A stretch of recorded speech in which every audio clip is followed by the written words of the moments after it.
केंद्र आणि राज्य सरकार राष्ट्रीय कृषी विकास योजनेअंतर्गत प्रति थेंब अधिक प्रगती अंतर्गत बऱ्याच शेतकऱ्यांनी 22-23 आणि 23-24 या आर्थिक वर्षात कर्जाचे पैसे काढून हात उसने पैसे घेऊन सूक्ष्म सिंचन संच खरेदी केले आहेत.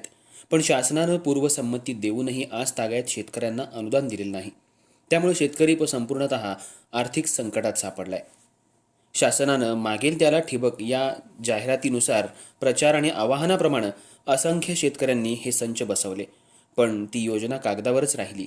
तसंच 75 ते 80% अनुदान लगेच मिळेल या आशेनं बऱ्याच शेतकऱ्यांनी विविध मार्गाने पैसा उभा करून हा सदरचा खर्च केलाय, पण प्रत्यक्षात मात्र अजूनही अनुदान मिळालेले नाही. याबाबत संबंधित प्रशासकीय अधिकारी आणि शासनानं प्रलंबित सर्व शेतकऱ्यांचं अनुदान अदा करावं अशा प्रकारची मागणी होतीये.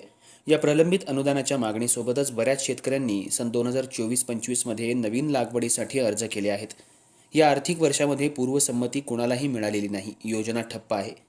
तरी पूर्वसंमती देऊन शेतकऱ्यांना योग्य ते नियोजन करून संच घेऊन पिकाला योग्य वेळी पाणी आणि खत नियोजन करता येईल अशी मागणी सुद्धा शेतकऱ्यांनी केलेली आहे. माझं नाव सचिन जगन्नाथ चव्हाण.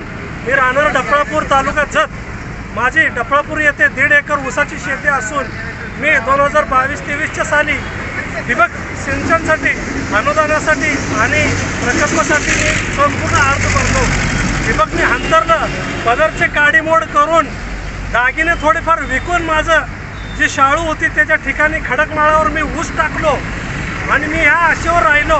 माझी पूर्ण शासकीय कागदपत्रांची सगळी माहिती भरून सुद्धा संपूर्ण शासकीय अधिकारी माझ्या जमिनीवर येऊन सगळं तपासून सुद्धा पूर्वसंमती देऊन सुद्धा अजून देखील मला ठिबक सिंचनाचे पैसे माझ्या खात्यावर वर्ग झालेले नाही.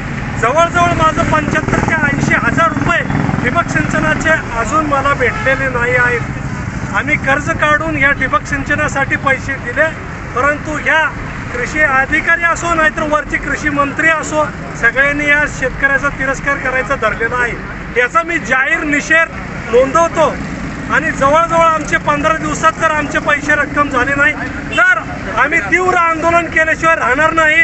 अख्ख्या ठिबक सिंचन आम्ही पुणे आयुक्तालयासमोर येऊन जाळणार आणि पेटवणार.